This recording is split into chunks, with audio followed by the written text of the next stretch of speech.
பார்க்குற நண்டு பார்த்திங்கன்னா ஒரு 1/2 கிலோ நம்ம வந்து எடுத்திருக்கோம். 1/2 கிலோ நாட்டு நண்டு. நல்லா என்ன சொல்கிறது, இதில் வந்து சூப்பெலாம் செஞ்சால் ரொம்ப அருமையாக இருக்குது. இப்போ அந்த மாதிரி நண்டு தான் நம்ம வந்து வாங்கியிருக்கோம். மசாலா தூள் பார்த்திங்கன்னா ரொம்ப சிம்பிளான மசாலா தான். மஞ்சள் தூள் வந்து ஒரு 3 டேபிள் ஸ்பூன் அளவுக்கு நம்ம எடுத்திருக்கோம். அதுமாதிரி மிளகாத்தூள் வந்து 1 டேபிள் ஸ்பூன் அளவுக்கு எடுத்திருக்கோம்.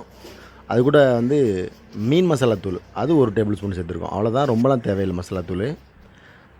நான் 1/2 கிலோ எடுத்துருக்கனால பார்த்திங்கன்னா அவ்வளோ போதுமான அளவுக்கு இருக்குது. உப்பு வந்து நம்ம தேவையான அளவு சேர்த்துக்க வேண்டியதான். ரொம்ப சேர்க்கனா ரொம்ப கம்மியாக சேர்த்துக்கிட்டால் போதுமான அளவுக்கு இருக்குது. ஏன்னா அதில் இயற்கையாக கொஞ்சம் உப்பு இருக்குது. கடல் நண்டுனால பார்த்திங்கன்னா கொஞ்சம் உப்பு இருக்க தான் செய்யும். அதில் சுடுறதுக்கு அதிகமாக உப்பும் தேவையில்லை. அது மாதிரி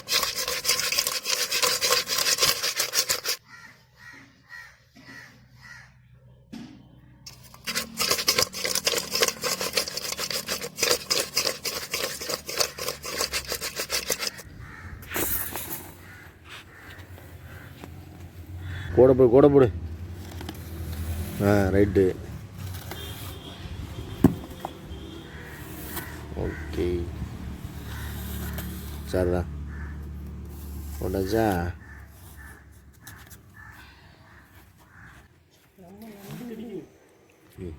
ஐய்,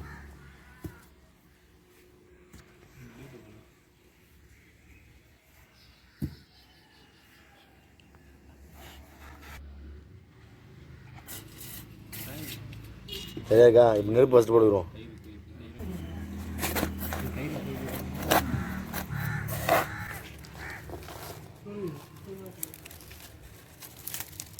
அப்படியே கம்போட போட வேண்டியதானே?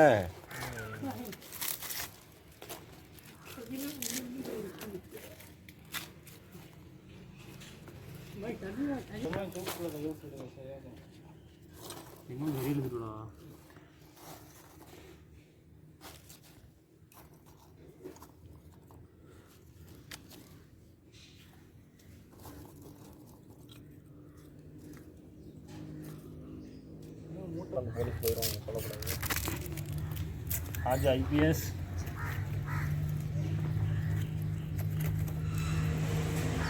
மௌலா நினைக்கிறான். மகப்பனா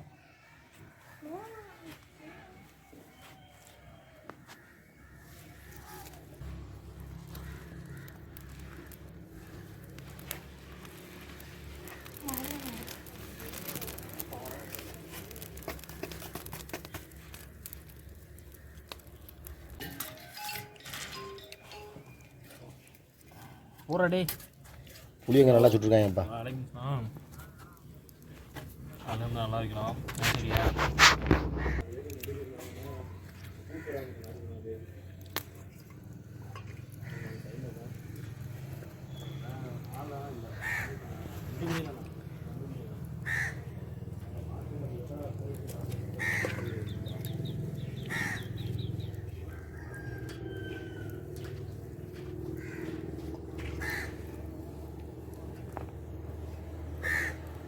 சரி.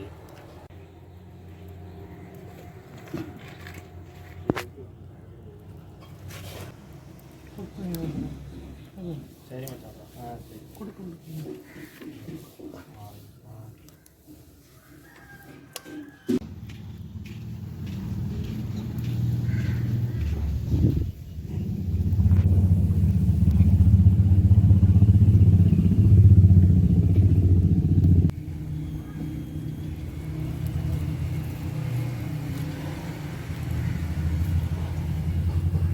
நல்லா இருந்திருக்கு.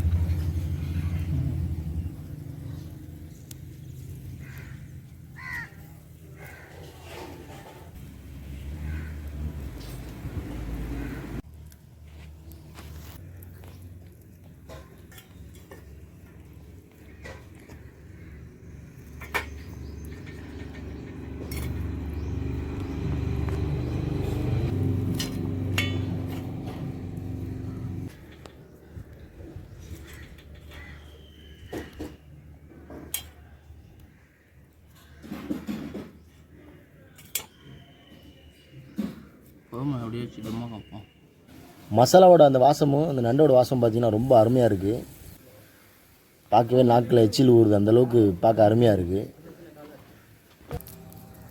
நல்லா மசாலாவோட சேர்ந்து ரொம்ப அருமையாக வந்திருக்கு பாருங்கள். இன்னொன்று பார்த்தீங்கன்னா பொதுவாக நண்டு சதையை பொறுத்த வரைக்கும் ரொம்ப ஈஸியாக வெந்துடும். மீனை விட ரொம்ப இலகுவாக வேகக்கூடியது பார்த்தீங்கன்னா நண்டு சதை தான்.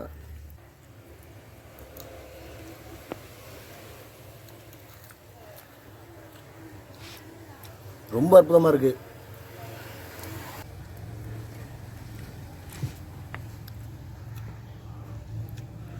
செம்ம டேஸ்ட்டாக இருக்குது.